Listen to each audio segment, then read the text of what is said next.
आज की इस कॉम्पिटिटिव दुनिया में हर कोई प्रतिस्पर्धा में लगा है और वह जीतना भी चाहता है। मेरे पास ऐसे अनेकों स्टूडेंट्स आते हैं जो ये प्रश्न लेके आते हैं कि क्या हम कॉम्पिटिटिव एग्जाम्स में बैठें? क्या अगर हम इस समय कॉम्पिटिटिव एग्जाम्स में बैठते हैं तो हम सफल हो पाएंगे? सफलता के लिए हम ऐसा क्या करें? ऐसे अनेक प्रश्न होते हैं स्टूडेंट्स के पास। क्यों?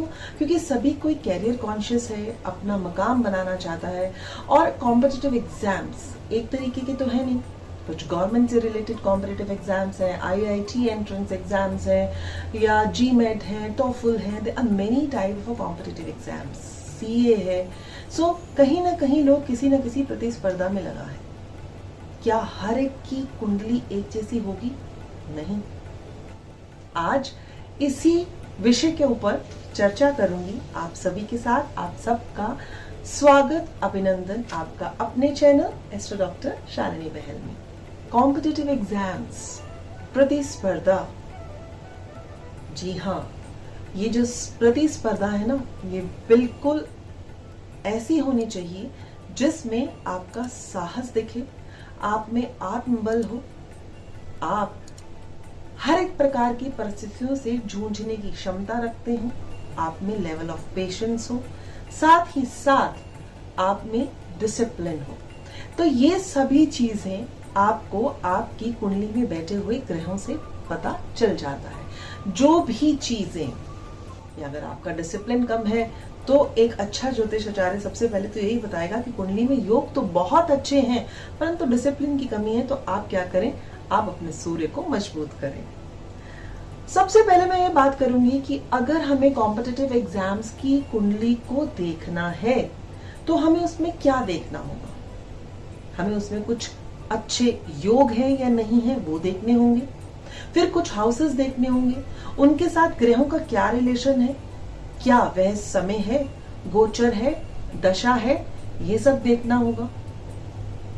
क्या इसके साथ साथ मान लीजिए कि व्यक्ति की कुंडली में बहुत अच्छे योग नहीं बन रहे, तो क्या वो कॉम्पिटिटिव एग्जाम में नहीं बैठे? ऐसा नहीं है। अगर उसकी दशाएं अच्छी हैं और जो हाउसेस हैं वो उसका साथ दे रहे हैं तो उसकी जीत अवश्य होगी।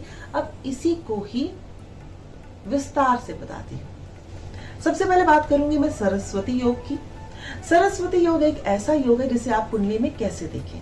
अगर आपकी कुंडली में बुध, बृहस्पति और शुक्र, ये जो शुभ ग्रह हैं, ये केंद्र और त्रिकोण में बैठे हैं। अपनी मित्र राशि में आपका बृहस्पति बैठा है, मूल त्रिकोण राशि में बैठा है, उच्च का होके बैठा है या सेकंड हाउस में बैठा है, तो ये एक सरस्वती योग बनाता है। अब बुध क्या है?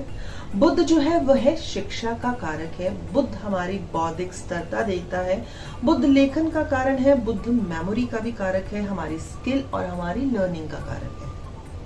वहीं पर बृहस्पति ये ज्ञान का कारक है, नॉलेज का कारण है, विजडम है, 9th हाउस और 12th हाउस से रिलेटेड है, तो ये हमारे हायर एजुकेशन का भी कारक है।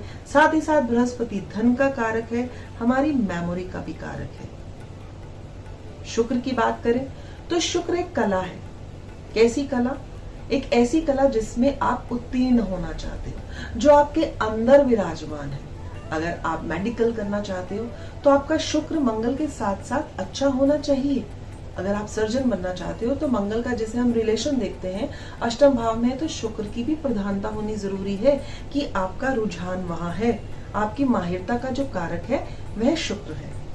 तो सरस्वती अगर योग व्यक्ति की कुंडली में बनता है तो हायर एजुकेशन के योग उसमें आते हैं और साथ साथ कॉम्पिटिटिव जो एग्जाम्स में अगर वह व्यक्ति बैठता है तो उसका जो सक्सेस रेट है कंपैरेटिवली दूसरे व्यक्ति की कुंडली से ज्यादा अच्छा होता है।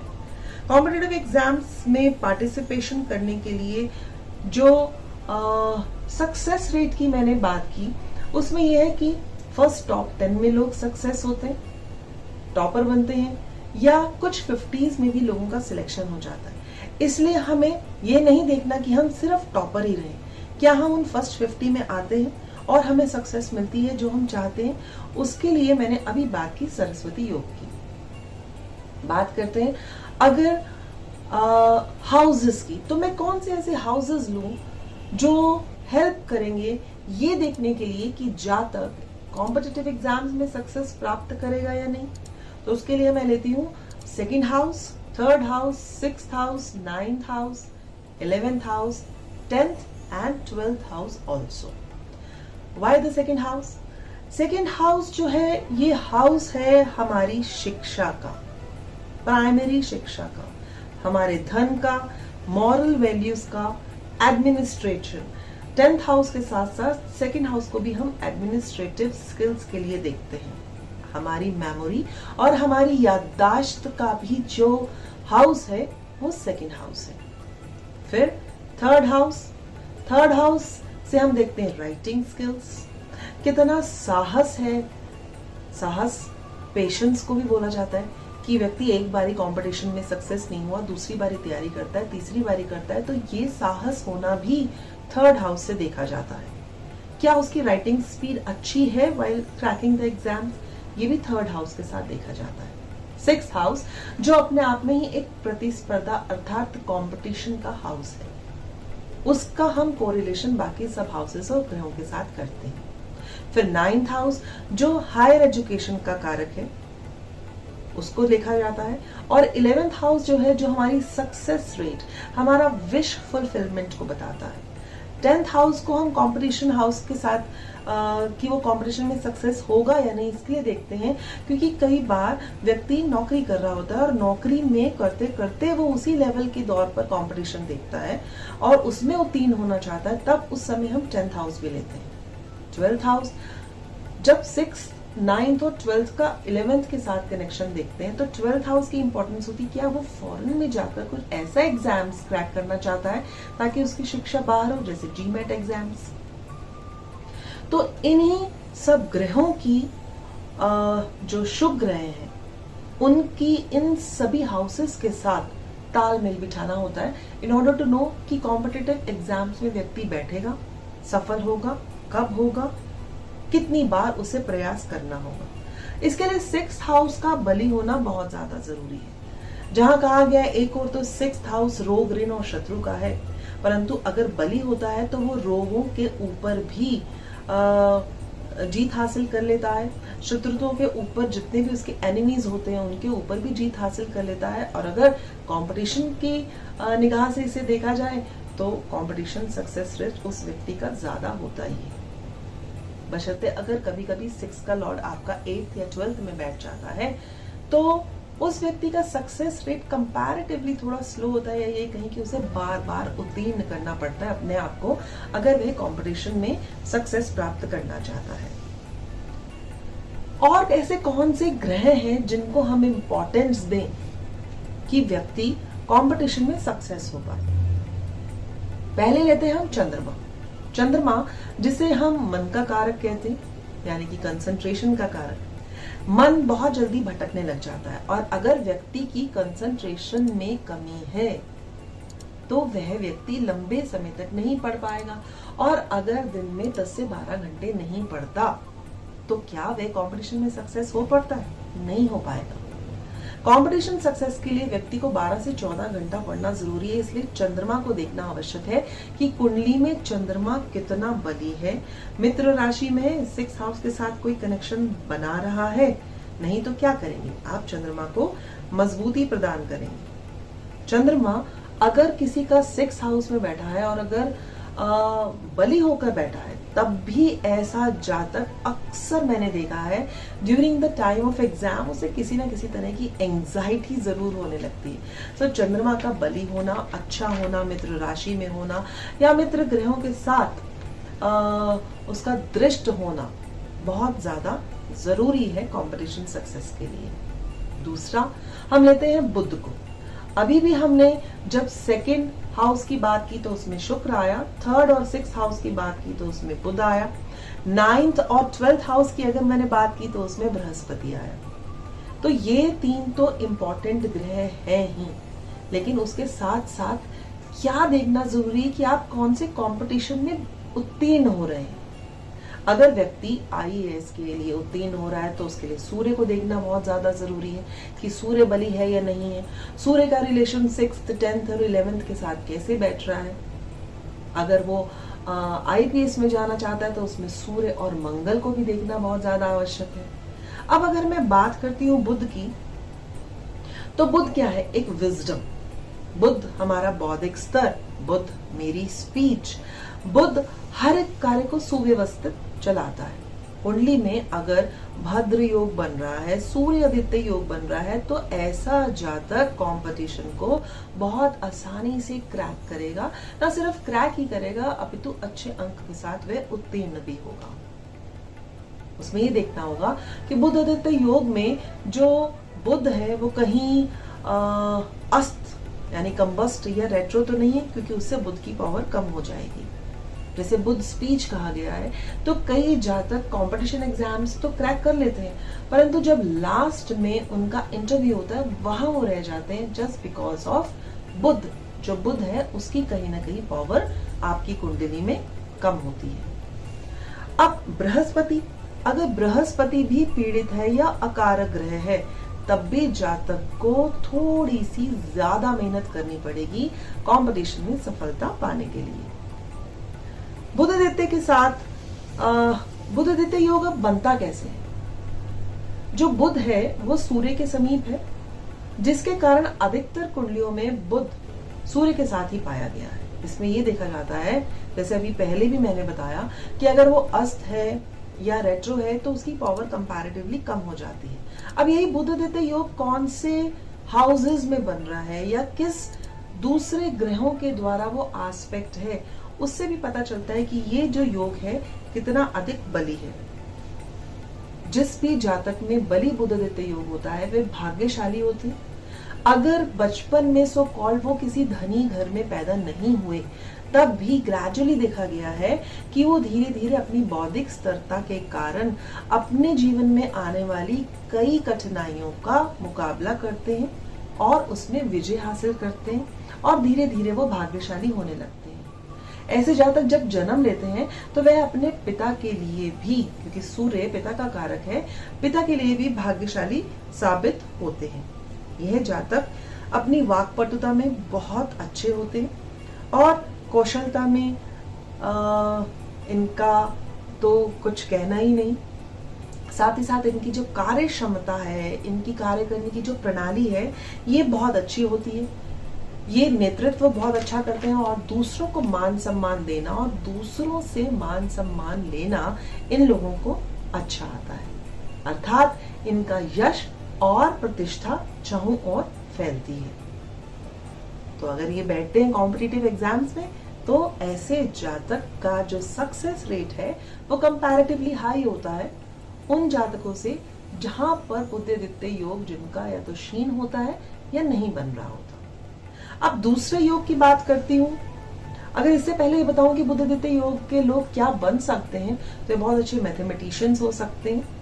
बुध आदित्य अगर काफी अच्छा बन रहा है, प्रबल बन रहा है आपकी कुंडली में, तो ये अच्छे लेखक हो सकते हैं, ये अच्छे एस्ट्रोलॉजर्स हो सकते हैं। बैंकिंग में, फाइनेंस फील्ड में ये बहुत अच्छा अपना रोल प्ले कर सकते हैं और काफी हायर पोजीशन पे होते हैं। अब दूसरा योग जो है गजकेसरी योग। गजकेसरी योग बनता है चंद्रमा और बृहस्पति से। चंद्रमा की इंपॉर्टेंस मैंने आपको पहले ही बताई और बृहस्पति जो वैसे ही ज्ञान और नॉलेज का कारक है। अगर किसी भी जातकी की कुंडली में चंद्रमा से बृहस्पति केंद्र में है तो वह एक गजकेसरी योग बनाएगा जो बहुत ही ज्यादा शुभ है। अब केंद्र में है, आपस में 4th एंड एक्सिस पे है। अब इससे क्या होगा कि जो 10th है यानी कि कर्म और 4th यानी कि सुख, तो सुखों का जो बढ़ना है वो व्यक्ति के कर्म से ही सिद्ध होगा। इसका कनेक्शन अगर 6th हाउस के साथ बनता है तब भी सक्सेस रेट ज्यादा होगा। गज को अगर मैं आपको समझाना चाहूं तो गज अर्थात एक बहुत ही अपार शक्तिशाली हाथी, हाथी को ही गज कहा गया है, जिसमें अपार शक्ति होती है, परंतु क्षण मात्र भी उसमें अभिमान नहीं होता।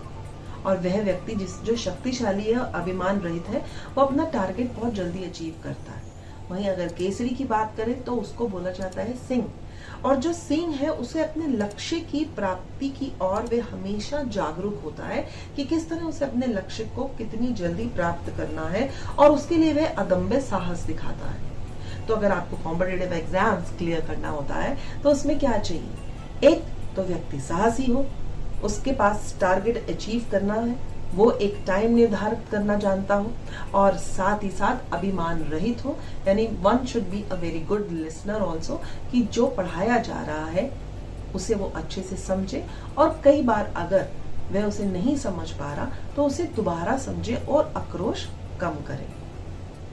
9th और जो 12th भाव का कारक बृहस्पति हमने यहाँ लिया, तो जो 9th हाउस है ये हायर एजुकेशन है, और जो 12th हाउस है that is an education which one get from abroad.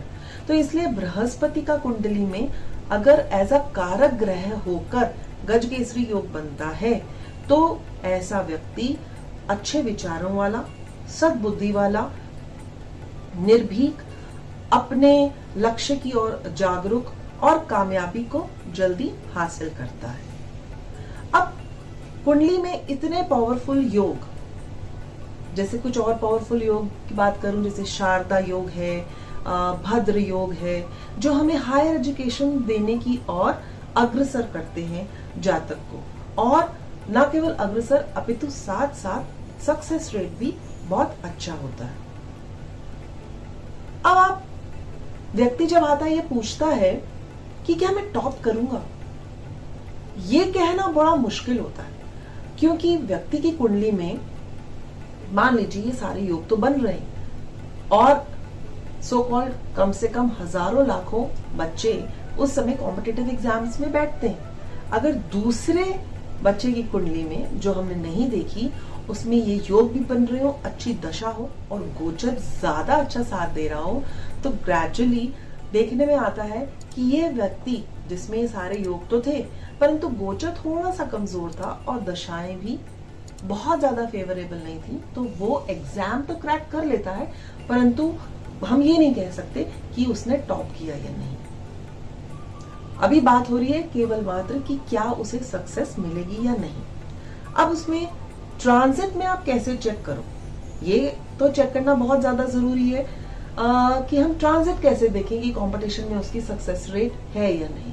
तब हम देखेंगे कि जो बृहस्पति है उस समय जब भी जातक एग्जाम दे रहा है या जब उसका रिजल्ट आना है, तब वो केंद्र में हो या त्रिकोण में हो या वो अर्थ भाव में हो, क्योंकि अगर वो अर्थ अभाव में होता है, अर्थात सेकंड भाव में, सिक्स्थ भाव में और दशम भाव में गोचर कर रहा होता है, तब भी उसकी डायरेक्ट कनेक्टिविटी जो है बृहस्पति की दृष्टि या युति भी बोल लीजिए, वो उसकी 6th हाउस के साथ हो जाती है, जिससे कि जो सक्सेस रेट है कॉम्पिटिटिव एग्जाम्स का व्यक्ति का ज्यादा बढ़ जाता है।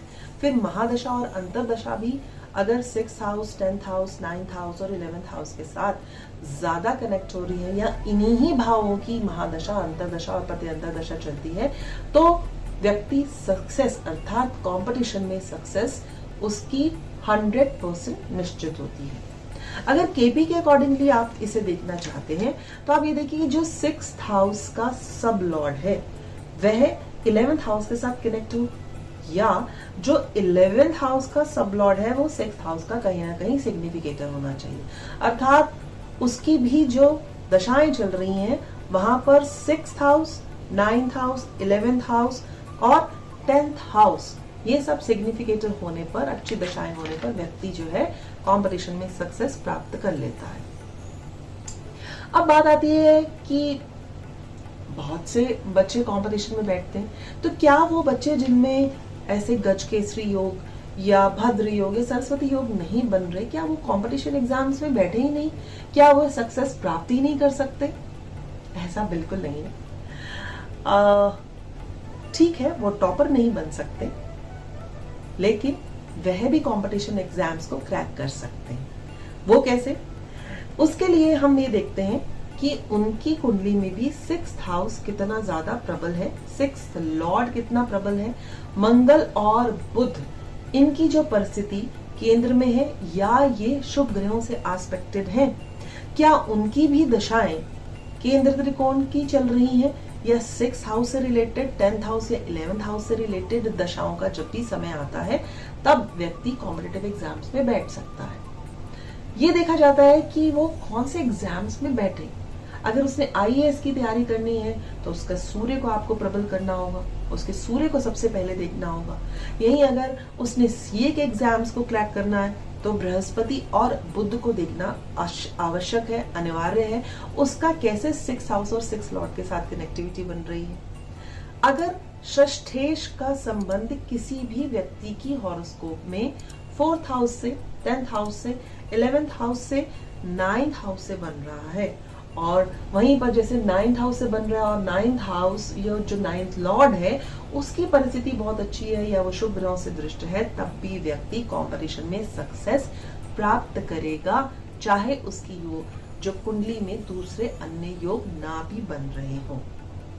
कुंडली के साथ इनका विश्लेषण मैं अपने आगे आने वाले कुछ और वीडियोस में करूंगी कि किस तरह से हमने देखा कि व्यक्तियों ने कंपटीशन एग्जाम्स में, बच्चों ने उन्हें क्रैक किया और कईयों की कुंडली में कुछ योग बन रहे थे, किसी की कुंडली में योग ना होते हुए भी षष्ठम भाव, षष्ठेश का संबंध जब 4th, 10th, 9th और 11th भाव के साथ, इनमें से किसी भी भाव के साथ जब आ रहा था, शुभ दृष्टि हो रही थी, गोचर बहुत अच्छा था और दशाएं भी थी, तब भी उन्होंने बहुत ही उम्दा तरीके से कंपटीशन में सक्सेस हासिल की। तो इस तरह से आपने क्या जाना कि हमारा जो 6th हाउस है, 6th लॉर्ड है, उसका रिलेशन हमारा षष्ठेश, या हमें किस सब्जेक्ट में आगे हायर स्टडीज करके एग्जाम्स को क्रैक करना है, वो सभी के सभी जो ग्रह हैं कुंडली में कितनी सक्षमता रखते हैं, उनको देखना एट द टाइम जब भी आपके सामने वो बच्चे आते हैं कि कुंडली में आप ये देख के बताइए कि इस समय हम कंपटीशन एग्जाम्स में बैठे, क्या क्रैक करें, परंतु उन्हें निरुत्साहित नहीं करना चाहिए।